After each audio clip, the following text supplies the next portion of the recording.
ನಮಸ್ಕಾರ ಸ್ನೇಹಿತರೆ. Big boss ಮನೆಯಲ್ಲಿ ಧ್ರುವಂತ್ ಮತ್ತು ಅಶ್ವಿನಿ ಗೌಡ ಪರಸ್ಪರ ನಾಮಿನೇಟ್ ಮಾಡ್ಕೊಂಡಿದ್ದಾರೆ. ಆದ್ರೆ ಈ ಟಾಸ್ಕ್ ಮಧ್ಯೆ ಮಲ್ಲಮ್ಮನ ವಿಷಯವೂ ಬಂದಿದೆ. ಮಲ್ಲಮ್ಮನನ್ನ ಧ್ರುವಂತ್ ತೆಕ್ಕೆಗೆ ತೆಗೆದುಕೊಂಡಿದ್ದಾರೆ. ನಮ್ಮನ್ನು ಟ್ರೈ ಮಾಡಿದ್ರು ಅನ್ನೋದನ್ನ ಅಶ್ವಿನಿ ಗೌಡ ಹೇಳಿದ್ದಾರೆ. ಬಿಗ್ ಬಾಸ್ ಮನೆಯಲ್ಲಿ ಜಗಳ ಬೇರೆ ಲೆವೆಲ್ಗೆ ಹೋಗಿದೆ ಅನ್ಸುತ್ತೆ. ಮನೆಯಿಂದ ಎಲಿಮಿನೇಟ್ ಆದ ಮಲ್ಲಮ್ಮನ ಹೆಸರು ಅಶ್ವಿನಿ ಮತ್ತು ಧ್ರುವಂತ್ ಮಾತಿನ ಚಕಮಕಿಯಲ್ಲಿ ಬಂದು ಹೋಗಿದೆ. ಅದು ಕೆಟ್ಟದಾಗಿಯೇ ಇದೆ ಅಂತಲೂ ಫೀಲ್ ಆಗ್ತಿದೆ. ಮಲ್ಲಮ್ಮನ ತೆಕ್ಕೆಗೆ ತೆಗೆದುಕೊಂಡ್ರಿ, ನಮ್ಮನ್ನೂ ಟ್ರೈ ಮಾಡಿದ್ರಿ ಅಂತಲೇ ಅಶ್ವಿನಿ ಗೌಡ ದೂರಿದ್ದಾರೆ. ಇದು ಯಾವ ಲೆವೆಲ್ಗೆ ಹೋಗುತ್ತದೋ ಗೊತ್ತಿಲ್ಲ.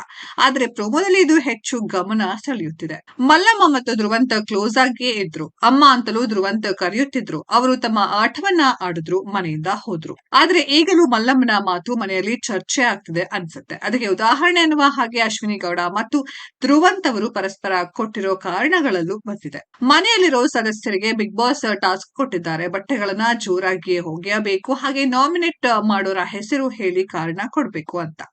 ಈ ವಿಚಾರದಲ್ಲಿ ಧ್ರುವಂತ್ ಬಟ್ಟೆ ಒಗೆಯುತ್ತಾರೆ, ಅಶ್ವಿನಿ ಗೌಡ ಅವರನ್ನ ನಾಮಿನೇಟ್ ಮಾಡ್ತಾರೆ. ಇವರು ಫೇಕ್ ಅಂತಲೂ ಹೇಳ್ತಾರೆ. ಇದರಿಂದ ರೊಚ್ಚಿಗೆದ್ದು ಅಶ್ವಿನಿ ಏನ್ ಮಾಡಿದ್ರು ಅನ್ನೋದು ಇಲ್ಲಿದೆ ನೋಡಿ. ಧ್ರುವಂತ್ ಅವರನ್ನ ಅಶ್ವಿನಿ ನಾಮಿನೇಟ್ ಮಾಡಿದ್ದಾರೆ. ನೀವು ಮಲ್ಲಮ್ಮನನ್ನ ತೆಕ್ಕೆಗೆ ತೆಗೆದುಕೊಂಡ್ರಿ, ಆದ್ರೆ ಜಾಹ್ನವಿ ಮತ್ತು ನನ್ನ ತೆಕ್ಕೆಗೆ ತೆಗೆದುಕೊಳ್ಳಲು ಟ್ರೈ ಮಾಡಿದ್ರಿ ಅಂತಲೂ ದೂರಿದ್ದಾರೆ. ಆದ್ರೆ ನಾನು ಹಾಗಲ್ಲ, ನೇರವಾಗಿಯೇ ಮಾತನಾಡ್ತೇನೆ, ಯಾವುದಕ್ಕೂ ಜಗ್ಗೋದಿಲ್ಲ ಅನ್ನೋ ಅರ್ಥದಲ್ಲಿಯೇ ಅಶ್ವಿನಿ ಗೌಡ ಇಲ್ಲಿ ಹೇಳ್ತಾರೆ.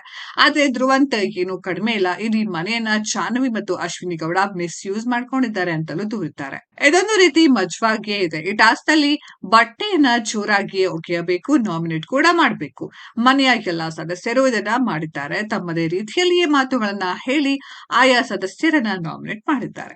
ಆದ್ರೆ ಈ ನಾಮಿನೇಷನ್ ಇಂದ ಮನೆಯಲ್ಲಿ ಏನೆಲ್ಲ ಹಲ್ಚಲ್ ಹೇಳುತ್ತದೆಯೋ, ಯಾರು ಯಾರನ್ನ ಈ ಎಲ್ಲಾ ಕಾರಣಕ್ಕೆ ಮತ್ತೆ ನಾಮಿನೇಟ್ ಮಾಡ್ತಾರೋ ಏನೋ. ಆದ್ರೆ ಮಲ್ಲಮ್ಮನನ್ನ ಧ್ರುವಂತ್ ತೆಕ್ಕೆಗೆ ತೆಗೆದುಕೊಂಡ್ರು ಅನ್ನುವ ವಿಚಾರ ಜಾಸ್ತಿನೇ ಸೌಂಡ್ ಮಾಡುವಂತೆ ಕಾಣಿಸ್ತದೆ.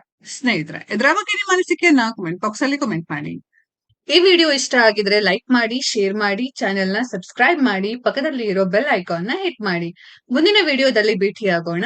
ಧನ್ಯವಾದಗಳು.